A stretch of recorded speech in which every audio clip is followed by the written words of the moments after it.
Welcome to our initiatives. May I introduce Keith Grinstead, Member Relations Officer. Keith, as Member Relations Officer, I assume that membership must be at the heart of everything you do. Oh yes, definitely. Being a cooperative, we're owned and run for the mutual benefit of our members, and everything that we do focuses on that really, whether it be the member events that we run here, and I run coffee clubs here in Chelmsford and in Braintree, and we get over 50 people turning up for those each week, or the community card where we've got over 230 groups, and also the work we do with schools and young people. And in fact, the coffee clubs, we've also extended now to running a collaborative event with Co-operative Group in one of their stores in the county as well. You've set up a number of exciting new initiatives over the last year. What is Co-operative Streets all about? Co-operative Streets is something that I stole really from Ed Mayo, who's General Secretary of Cooperatives UK. He wrote a report a few years ago basically saying that we're not such good neighbours now as we used to be 30 years ago, and we don't know so many neighbours and such like. And it struck me that it was something that was very cooperative, that we could actually get involved with our community to encourage our members and customers to become better neighbours. So initially we produced a leaflet. We've got a simple form on there for the neighbours to actually introduce themselves to their next door neighbour, offering to take the dog for a walk or to water their plants, this type of thing. We've now extended it so that the neighbour can actually introduce themselves back as well, and Essex Libraries have asked us to include a tick box on there for returning library books as well. As this is International Year of Cooperatives, many cooperative societies have set themselves the task of increasing the number of cooperatives in their regions. Is this the case with Chelmsford Star? Oh, definitely. We set about part of this year as wanting to establish a legacy so that it wouldn't just all be over in 1 year, and we could actually help people to establish as cooperatives in the county. We discovered that Essex has probably got the lowest number of cooperatives of any county in the country. We organised an event recently at the Central Library in Chelmsford, inviting people to come along and find out about setting up as a cooperative. And we're aided by literature like this from Cooperatives UK, which takes people step by step through the process of setting up as a cooperative. We're very fortunate to be having about 10 potential cooperatives we're dealing with at the moment, ranging from some people that want to take over the running of their village hall, a group of people that want to take over their village pub in case it shuts down, and even some artists, and most recently one of my Launchpad graduates who is looking to set up a cycle maintenance cooperative. And finally, Keith, could you tell me about your Launchpad initiative? Yes, Launchpad I'm very, very proud of actually. We've been running it for about 3 years. I personally have been made redundant about 5 times. So felt that there wasn't the support out there for people that there ought to be. And although I don't profess to help people get a job, I do help them to find what they're passionate about and to help them get their lives back on track. Many of them have gone on to get contract work. Quite a few are also setting up their own businesses as well. Keith, thank you. May I introduce Keith Grinstead, Member Relations Officer at Chelmsford Star, and Joe Solis, Youth Council Coordinator and Teacher at St Clair's.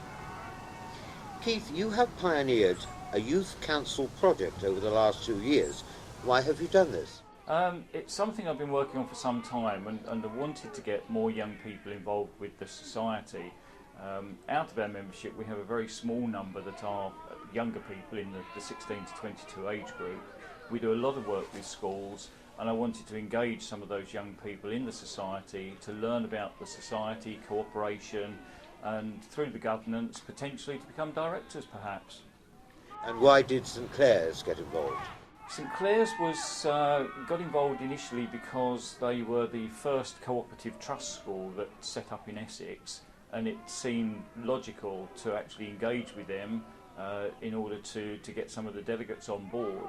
And it has worked very, very well, and the young people, it's been fascinating to see how the young people have developed since they've been on the Youth Council. Keith, thank you. Now Joe, what benefits has the Youth Council brought to your students?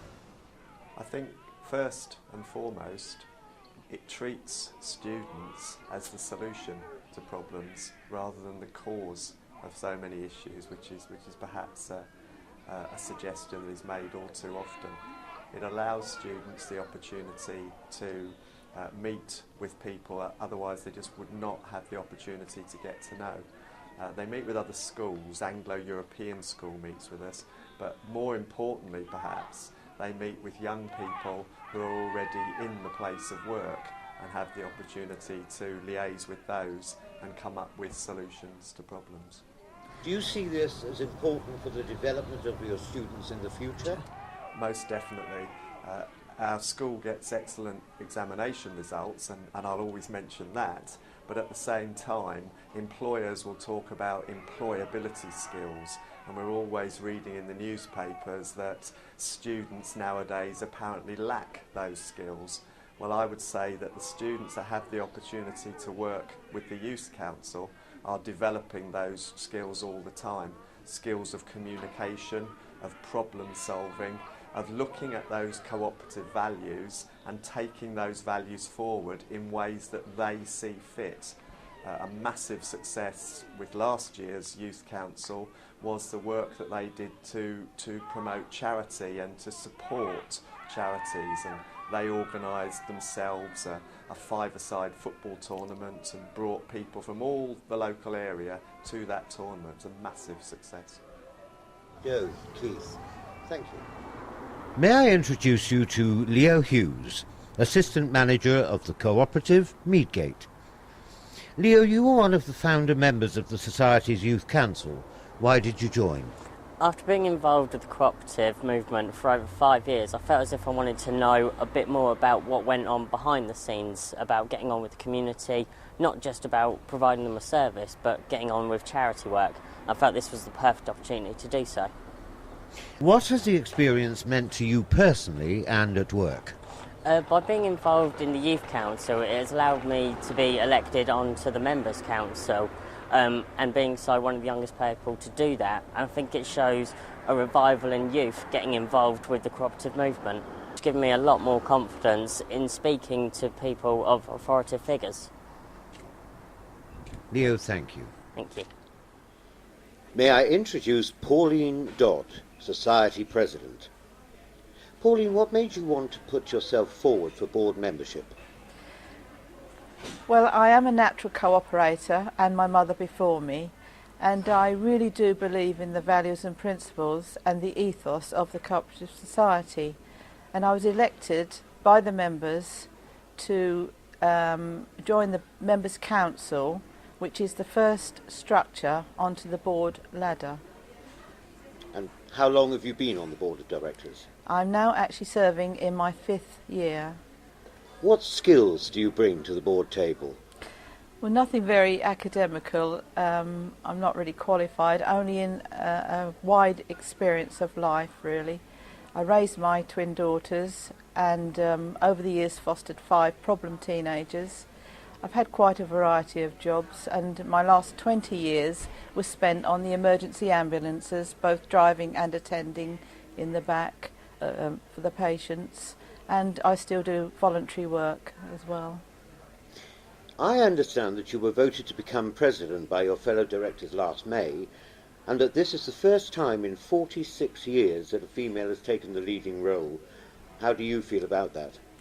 Well, I was both very privileged and honoured that my fellow directors put their trust in me, and maybe it brings a slightly different dimension to Chelmsford Star board. We are very gelled anyway, and perhaps it was just time we had a female. And finally, Pauline, how are you enjoying your year in office? It's been very busy so far, sometimes challenging and serious, sometimes it can be fun, very rewarding to me personally, but I am here for the best interest of our members and our customers. Pauline, thank you. Thank you. May I introduce you to Tony Gunn, board member. Tony, the Society has pioneered a progressive introduction to board membership for members. I understand that this was a path that you took. Yes, I was firstly elected to the Members' Council, then the Membership Committee and finally the Board. You have 10 board members. How important is it to have a board whose backgrounds cover a wide spectrum of industry and experience? This in part has contributed to the success of the society, as a diverse board can help meet the complexities of modern cooperative business. Where and how do you recruit new board members? The board organises a Meet the Directors evening. We have networking sessions, Rotary evenings and of course there's personal contacts. And how many active members do you currently have? About 19,000. This is 50% on the last 3 years due to the efforts of the membership department and promotional activity.